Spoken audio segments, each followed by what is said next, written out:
फौजी मनमौजी में खुश आमदीद। मैं हूं आपका होस्ट मेजर रजा। ईरान अमेरिका के मुज़ाकरात जो पूरी दुनिया के तवज्जो का मरकज थे और इस्लामाबाद में हमारे प्राइम मिनिस्टर और फील्ड मार्शल सईद आसिम मुनीर की तवस्सुत से हो रहे थे, वो मुज़ाकरात खत्म हो गए हैं। और अमेरिका के जो नायब सदर हैं जेडी वैंस, उन्होंने जाते हुए ये कहा है कि हमने ईरान को अपनी फाइनल पोजीशन बता दी है, इसके बाद ईरान की मर्जी है कि वो इस पोजीशन को कबूल करे या ना कबूल करे।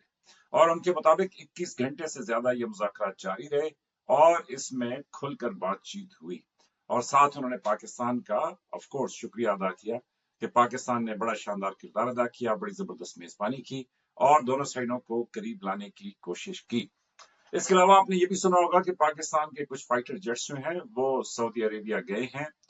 ये खैर सगाली का और दोस्ती का और जाहिर है कि हमारे और उनके बीच में जो एक अमन मुश्तरका दिफा का मायदा है, उसके सिलसिले में एक यकीन दहानी की आप कहें कि यकीन दहानी की कोशिश थी कि पाकिस्तान जो है वो सऊदी अरेबिया के साथ खड़ा हुआ है। और इसमें कोई शक नहीं है कि पाकिस्तान सऊदी अरेबिया को अपने बड़े करीब समझता है। और मेरा ख्याल में ये जो निगोसिएशंस हो रही थी, इस दौरान भी पाकिस्तान ने ईरान के जो मामलात हैं उनके ऊपर सऊदी अरेबिया के साथ जरूर मशवरा किया होगा। तो बहरहाल सवाल ये पैदा होता है कि जी अब क्या होगा अगर दोबारा जंग हुई और वो सेंटर ऑफ ग्रेविटी जो पहले दिन से मैं आपको बता रहा हूं कि सेंटर ऑफ ग्रेविटी आबनाए हरमज है। और वो जो एक ख्याली पुलाव पकाया था, वो उस ख्याली पुलाव के मुताबिक आबनाए हरमज पे मेरी समझ के मुताबिक टॉल का मसला नहीं है। टॉल तो अमेरिका को बड़ा जबरदस्त आइडिया लगा है, वो कह रहे हैं कि जनाब टॉल आप लें और हमें भी उसमें से हिस्सा दें।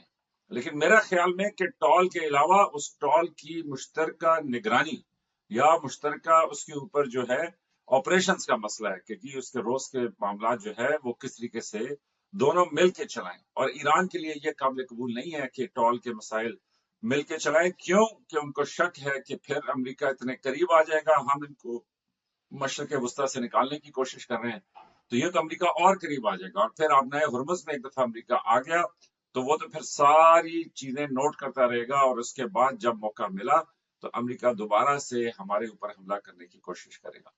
तो मेरा ख्याल में टॉल की निगरानी का मसला है। लेकिन अब सबसे बड़ा सवाल ये है कि अगर ये जंगबंदी नहीं होती, अगर ये मामलात नहीं तय पाते और दूसरी तरफ कुछ ममालिक हैं कि जिसमें इसराइल सर फहरिस्त है कि जो चाहते हैं कि ये जंग दोबारा से जारी हो और खा किसी भी नतीजे पर पहुंचे, वो चाहते हैं कि ये जंग जो है वो आगे की तरफ चले। तो अब सवाल ये पैदा होता है कि जी फिर अब क्या बनेगा।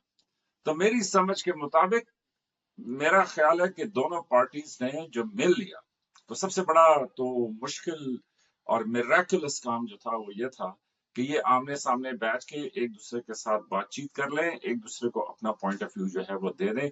ये भी हैरत अंगेज था मेरा ख्याल में कि दोनों पार्टीज ने एक दूसरे की पोजीशन को समझने के बाद they will think over it. जिस तरह वो गोरा कहता है ना, स्लीप ओवर इट, तो probably they will sleep over it.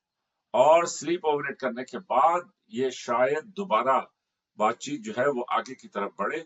और मुझे ये लगता है कि ये जो एग्रीमेंट है ये किसी ना किसी सूरत हो ही जाएगा। लेकिन कितने दिनों में होगा। और दूसरी तरफ कि जी वो जो तेल की सूरत हाल है, फिर उसके बाद और ये भी कि मेरी समझ के मुताबिक ये टॉल वाला मसला जो है ये बरकरार रहेगा और ईरान को इसमें काफी सारे फायदे हैं कि जो मिलेंगे और अमेरिका जो है वो अपनी पोजीशन थोड़ी नर्म करेगा। तो एनीवेज आने वाले दिनों में पता चलेगा कि ये सारी सूरत हाल किस तरीके से जाती है और इसके ऊपर क्या फाइनल फैसला होता है। लेकिन मेरे ख्याल में पाकिस्तान ने कामयाब सिक्योरिटी और उसके बाद कामयाब मेहमानदारी करके एक दफा फिर बड़े ही जिम्मेदार मुल्क होने का सबूत दिया है। तो ऐसे में इसहाक डार साहब, प्राइम मिनिस्टर साहब, फील्ड मार्शल साहब, जितने भी लोग इस सारी कार्रवाई में इन्वॉल्व थे, वो सब खराज तहसीन के मुस्तहिक हैं कि उन्होंने बड़ा जबरदस्त और बड़ा शानदार काम किया।